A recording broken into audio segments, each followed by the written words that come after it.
What's going on? This is Sincerely Luffy sitting here having a really personal moment this time with Miss Raeshanda herself. How are you? I'm fine. I'm glad to have this moment with you. Are Yes. you ready for this? I think I'm ready for this. Are you ready for I am not. this? I never know what you're going to ask. And you better not have me crying, okay? Well, I hope to not have you crying, but if so, somebody bring you some tissues. Okay. Yeah. hmm I'm ready. So you are a businesswoman through and through, and you dabble everywhere from fashion to politics, but you're also an author, and Yes. you got 4 books. Yes. What inspired you to give back in that way? Well, it's a only a few percentage of us that read actual books. I wanted to do the children's book because I am a diversity advocate. I believe that when you are reading, when you are in theater, at the movies, on TV, you like to see yourself. So my ABC She's Brown Like Me is a way for young girls and boys to learn their alphabet, but also learn a little bit about Black history and the women that are part of that history. So that was amazing. My book that I absolutely love, 365 Days, is called For Someone Before Bed. Mm, So we do affirmations. People think of you doing them in the morning, in the daytime. So right. this is at night. This Okay. is something you would read and takes you through the whole year. You read a page and then you write down your thoughts and you go to sleep. Okay. Like when you get those thoughts out, whether they're good or bad, you just sleep better. Mm, So that is the tool for that.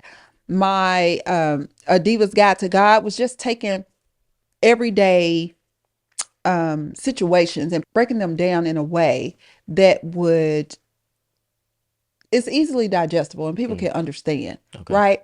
I'll give an example. I was talking about skincare. People hate going through the breakout portion of skincare. But that is actually after you have done your skincare routine or been to an Mm, esthetician, they will tell you you may experience breakouts. Why? Your skin is purging. yep. So in life, we hate those breakout parts. Or Mm, when people say, I want my hair long, but I don't want to go through the growing out phase of right. it. You have to go through that ugly part to get to the Mm, great part. So yes. I take things like that Okay. and in A Diva's Guide to God and just break them down to everyday lessons. Mm, So that is something that I'm I like excited about. that. Yeah, I heard all of that, but what I pulled from that was sometimes it gets worse before it gets better. exactly it. That's And I love exactly that. it. That's real poignant right there. Thank you. Like that. Now there is a book, and if I'm not mistaken, is it damn, let me write this down before I forget. Yeah, well, that is a journal. It's a journal? Yes, that is Okay. a journal because we always say that. Okay. We always say, "Oh, I'm not gonna forget this," and we do. Yeah. So I came up with a journal, and it's just really that's the name of it because damn, let me write this down before I forget. You can put it in your purse, but put it in your backpack. But long as you take those, and people forget, you Yeah. have notes on your phone. All the You time. can write it down, but Mm. people don't use it. Mm-hmm. So for those that like pen to paper, you can definitely get Baby, I damn. got Let me write this down. a phone full of voice memos and little written memos. And I told Oh, myself one of these days I'm gonna comb through there because it's probably tons of content. I done wrote you haven't songs. went back and listened to I ain't listened those? to it. Oh my And goodness. if you're anything like me, you might sometimes sing into a voice memo and create a song. So I could probably got an album in my voice memos I don't even want to talk about it. Why are you singing into your voice note? because sometimes you feel inspired. You can wake up from a dream. You might be riding down the street and something come to you, and then you just real quickly, Siri, open up voice memo, and then you start, and it ain't got to be, on key, but it's there for you to come back later Okay. on and make something out of it. So, Okay. Oh, you might hear an album. leave it up to you. hmm Okay. Singing voice notes to yourself. Okay. Noted. So we all know that you are like this internet sensation at this point. You're a social media treasure, and you know Oh my this. Lord. So with all of like the fame and the attention that you get, how does that impact your personal or even your love life? It does not. Okay. Um, no, I lied. It does. It does because you then have to sort through people Yeah. and you don't know if they are coming into your life because they genuinely like you or as on some fan behavior or just to be nosy hmm in your life. And that's being in relationships or Yeah. just platonic Yeah. friendships. You're more guarded or should be more guarded. It's very weird Yes. having fame. Now I have a pinch of the fraction of fame that you I have. don't think that I'm famous. I mean, I would say the same thing about me, but your following is huge. Yeah. And so technically, you're famous. When you walk into a room, does somebody know who you are? Yes. You're famous. That's how it works. That's how it works. Well, And see, this is the real fame. Well, then again, I don't know. I think the real fame is when they know your face but may not know your name. yes. Yes. They know who you are and they'll associate it. You do the brunch, Uh-huh. you do the You do and the you're the check the board lady, check the or board they'll lady. ask me about nutmeg, or Uh-huh. on flights they won't know unless I say, like, they hear me talking to the flight attendant, Uh-huh. and And it's then like, I suddenly know they that voice. You're the, yeah, it happens. yeah, so that happens to me too sometimes. See, Probably not as much as you though. But I get what you're saying because there are times when I go, I don't know, anywhere. I could be anywhere, and I will meet somebody for the first time to me, yes, and they know exactly who I am, yes. or I'm the balloon guy. They See, don't know my name. exactly. So I get it, and it is weird because you never know who's really trying to be your friend, Yes, or if you're dating from social media, you don't know if they're really wanting to date you or your online persona. And so exactly. that's very interesting because for me, sincerely Lutfi and Lutfi are two different entities. Although they share a lot of the same characteristics, it's one person. But the temperament and the interest sometimes vary. I'm bouncing all over, social media. I'm lively, Right. but at home, I'm real chill introvert, like we spoke Yes. before, and I just want to relax. And see, for me, I'm not that online or at home. Okay. I'm not bouncy or bubbly. I am the same. I am Yeah. the same person because it is difficult. I want people to know they are getting me. So you are interviewing other people. You have to have energy and stuff. It's just me with my content. So I'm pretty straightforward. I say what I mean. I mean what I say. So when people meet me, they're like, "Oh my God, you are absolutely the same." Yeah. Absolutely, and I'm kind. Okay. I'm nice to people. I'm not gonna say I'm kind. I'm a good person. So I'm friendly and warm. And that's something that's, growing up in the South. That's just what we are. So you identify yourself as a black lesbian woman, Absolutely. and you've known this since you were in the second grade. Second grade, yes. What brought on this knowing, and then even further, what was like your coming out story? Well, me knowing that I was attracted to girls in a small little town, that was just not gonna fly, right? And because I didn't know what it was, I didn't know why I didn't like boys like that. They really just got on my nerve. Yeah. And so in that, trying to force myself to be, even getting pregnant at an early age. I got pregnant at 13, my first time having sex, and I'm like, this is just not Yeah. the deal. First of all, again, I had no business doing it. And then when I did it, it was horrible, right? Neither one of us knew what we were doing. We weren't supposed to be doing it. So then I come out to my mom. I think I was 17, right before college. I was like, hey, I really, I like girls. Yeah. I don't know what else to tell you. I don't want my vagina beat up on. Pat, look, what's going on? And my mom was like, okay. Like, she didn't really have a reaction. My dad didn't have a reaction. It was probably the rest of my family because, again, we grew up Southern Baptist. And my aunts and everybody's calling. And then my cousins start coming out. So now I'm being accused of spreading the Oh gay. shit. Now, and they're older than me. They was like, Raeshonda's spreading the gay. And Maybe they spread it into I you. was like, no, it's just who I am. And I found freedom in college. I Okay. did college for um, 2 semesters, and then I went to the Army to finish my degree there. And that's where I met my ex-husband. And my family was like, you should just try it.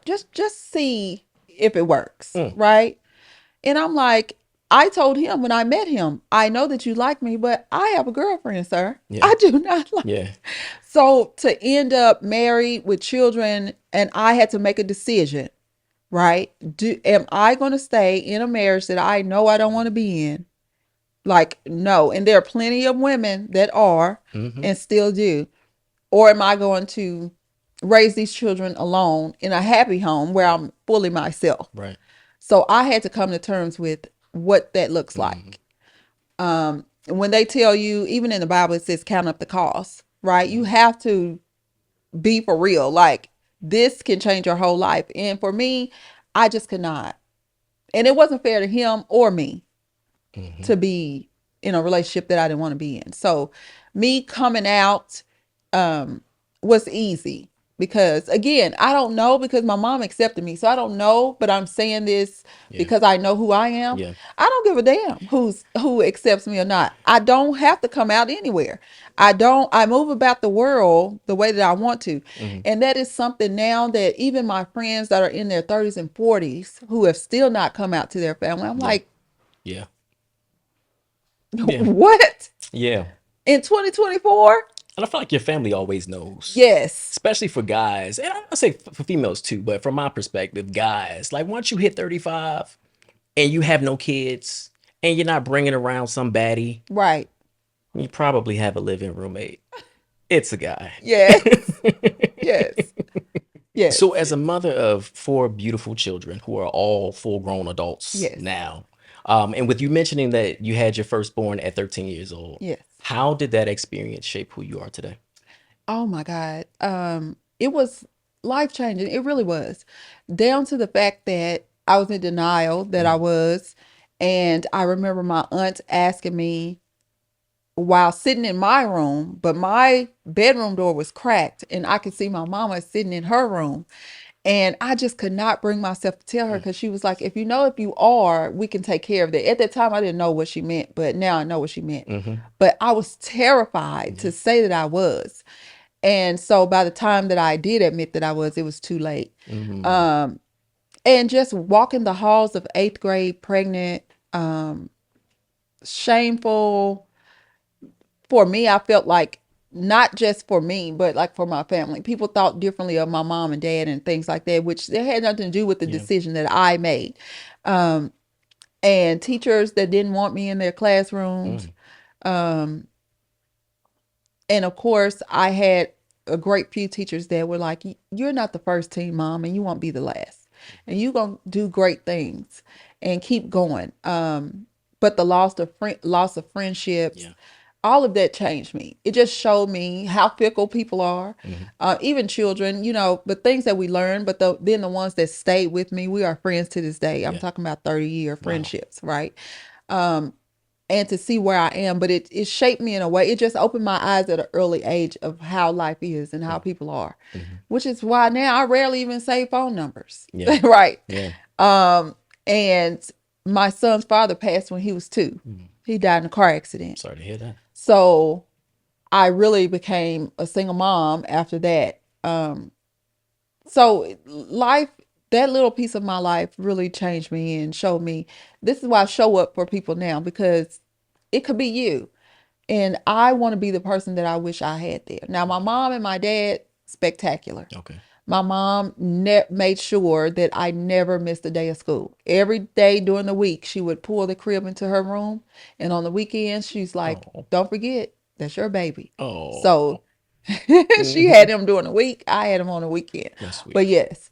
And then, of course, his dad's parents also participated. So That's I had a good. good support system. Good. It says, what, we need a village to Yes, raise a definitely a baby. village. So good. I'm glad that you had that in place. Do you think at all having that baby so young inspired like your hustle mentality? Oh, absolutely. Okay. Because I have to go even harder now. Yeah. My mom said that, like, there's no excuse. I graduated in the top 10 of my class and went on to the military, but I knew I had to. Yeah. Also, where we lived, I was like, I know that there's a life outside of here, and I have to get that for me and my son. Mm, I Yeah. love that. So, of course, as you identify black lesbian woman, you are a black lesbian mom. Yes. And to my understanding, you have a child who has gone through the trans experience Yes. from female to male. Yes. How was that moment for you as, black lesbian mom? And then how was that for your child? It was, let me say this. I want my children to live the most open, fullest life ever. I always say that my youngest, she's 21, that she is the healed version of me. She is the Mm, one that, not saying that she didn't go through anything, but her childhood, she was able to, nothing was taken away from her. okay. that changed her in such a way, like teen pregnancy or Okay. SA or anything like that. Hmm. It really just, I love the freedom that she lives in. So my son coming to me and telling me, I already knew, Yeah. right? I Yeah. knew, right? I was like, you're gay, but there's something. Hmm. Yes. So um, I was very supportive. Okay. And of course, he was grown when he decided. He's 29 now. So I think it's 19, 20. But I was like, I'm proud of you because who wants to be uncomfortable in a body you got to be in until they put you in the ground? Yeah. So whatever makes you happy, I'm here, Yeah. right? And that's how we are now. Wow. Are you or your son fearful with what's going on now with the Oh, politics? absolutely. Okay. Absolutely. We talked about this maybe a week and a day ago. Mm. um, about moving, right? Yeah. We're in Kentucky. And I was like, I need to get to a blue state immediately. And more importantly, I want him in a blue state Hmm. immediately. Now, for him to say this, which he hates, but you couldn't tell, right?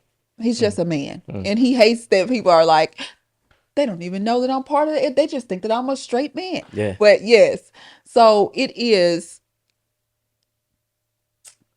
heartbreaking to think that we have to leave a place that we love, but also it's the reality of where we live, Yeah. and everybody's not accepting, and they wish harm, right? Just being black. So to be black or queer or black and gay or black and anything else is just an Hmm. added, Mm. So that's why when people are like, you chose this, there's no way in the world that Yeah. people would choose to be gay. We're already black. Yeah. They want to be black and gay, and then to the ones that are not black but are gay, why? To Hmm. be subjugated to this foolishness, we don't choose to deal with Mm. this. This is who we are, and we've been here since the beginning of time. We're not going anywhere. Yeah. So Yeah. it is important that I let him know that I hear his voice and his concerns, and if we have to move, we have to move. Yeah. Wow. Yeah. I'm brushing off my passport. Think it's about time to Brazil, Yes, Germany. I don't care at this point. something. We need to go Portugal. somewhere, I heard figure it Portugal out. was good. Just go back to Africa. You know, somewhere other than here. We need something, a Okay, refuge. Hmm. and I'm glad all of them have their passport. All of my children. So again, we spoke about your sexuality. We know, all about how you get down for the most part. But you spoke about being a vet. Yes. How was that experience with, I guess maybe owning who you are? Did you own the lesbian part of your womanhood when you were in the army? Mm, it is different being a cisgender woman. Um I'm assumed to be straight when I walk in a place.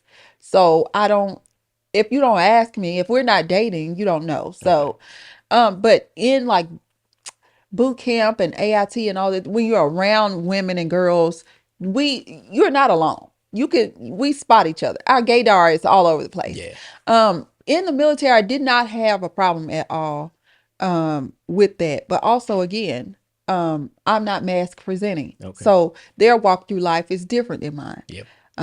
Unless a guy is asking me out or something, they don't know. And even then, I might just say no and not have to explain my no. Yeah. Yes. Were y'all turning it out in the bunks? Come on. It's just me and you No, it's and a few million, billion, billion people listening. no. I mean, Well, no. No, no, no. you sure? Well, I don't know. You don't Not know. me. You didn't participate, I didn't but you participate heard some because I sounds. I had a girlfriend. You had a girlfriend. I said I had a girlfriend going into the You military. I had a you girlfriend. you had a girlfriend. Oh, the same one that. Yeah, okay, I I got had you. a I got you. girlfriend like going into the military, so I Yeah. wasn't even concerned. I don't know. Okay. I was just there for a paycheck, Okay. right? I would like that. And now when I got to Germany, Mm-hmm. um, it was a wild time. Yes, it was. Mm. It Mm. was. So you've been serving your country. We know that as a vet. Yes. But in 2020, you ran for, was it this city district council too? It's a city council district too. City Council District 2 in Louisville, Kentucky. Yes. And during your campaign, you made the statement that you wanted to leave Louisville better than you found it. Yes. With everything that you're doing now in life, how do you want to leave this world? brighter Mm, than what. See, here's the thing. I was born drowning inside my mom. mm, Right, my mom was taken to the hospital, emergency C-section, all the things, and I always said that the devil should kill me then. ooh, He should have took me out when he can, when he mm, could, but he can't. Right, so I came into this world fighting, and um, after finding that out about myself, I was like, well, I've always been. That's why everything that's ever happened to me, I just fought my way out of. Right, yeah, whether that be poverty, depression, teen pregnancy, domestic violence, sexual assault, everything resulted in me clawing my way out. And okay, everything that I leave behind that tried to take me out definitely, yeah, definitely either got killed or it had scars in it. mm, Because I'm not going down easily mm, with any of it. So for me, I want like my youngest and well all of my children mm, to I wanted to make sure that they didn't have to have that same fight in them. right, They can save that up for another fight. But the things that I've already, been through, mm-hmm, I just want them to be able to walk by. mm, mm, So it was important to me that, and it's important to me now, even with our women's rights at stake, our LGBTQ rights at stake. Um, it's important for us to fight. It's yes, important for me to continue the fight because if we just give up, then what happens? yeah, Not just for us, but our children, our grandchildren, and those things. So it is absolutely, embedded in me to fight. absolutely. So you've lived a long life, Yes, very detailed, very yes, accomplished, and you still have so much more to do. yes. If you could now go back to whatever that little baby Raeshanda was, Mm-hmm. who may have been feeling doubtful, maybe hopeless, or whatever. I don't even want to give you the feeling, but if you Right. can go back to baby Raeshanda and let her know anything, what would it be? You made it. At the end of all of it, you made it. Just know that. I'll probably go back to 12, Okay. 13 year old. Um, you don't have to fit in, Mhm. right? It is important that you stand out, as a matter of fact. Um, you are a leader, so you need to lean into that. Be unapologetically yourself, I love that. is what I would tell her. Mm, I love that. Now, what's something that you would want the world to know about you? Um, oh, something I would want the world to know about me. Hmm. That I love love. Okay. I love seeing people in love. It just does something to my heart. But I'm a G, so don't play with me. Okay, that's what I want the world to know. I love love. I am a compassionate person. Yeah. I don't play all the time. Okay. Hmm. And before we get out of here, I just have one more. Just one more. Can I ask one Yes. more? Okay. What do you want to tell the world? What inspiration, what motivation, what can you give to whoever's listening, watching right now? Oh my God. One of the most important things that I want people to know is that every day is not a good day, but every day is worth it. And after you get off your knees from praying, Mm, you can get on your feet and work. mm, That's it. Faith without works. Faith Dead. without works. Don't start. I'll take off running Come right now. on. Somebody bring the sheets. And there you have it. Thank you. Thank you so much. That was good. Come on, Oprah. I Yay! thought you were going to say, were you silent or were you silenced? When Oprah said that, she Oh, thought that she had ate. we And then still she did. rolling. She did. She's Were like, you silent or were you silenced? oh, see, somebody should have got that.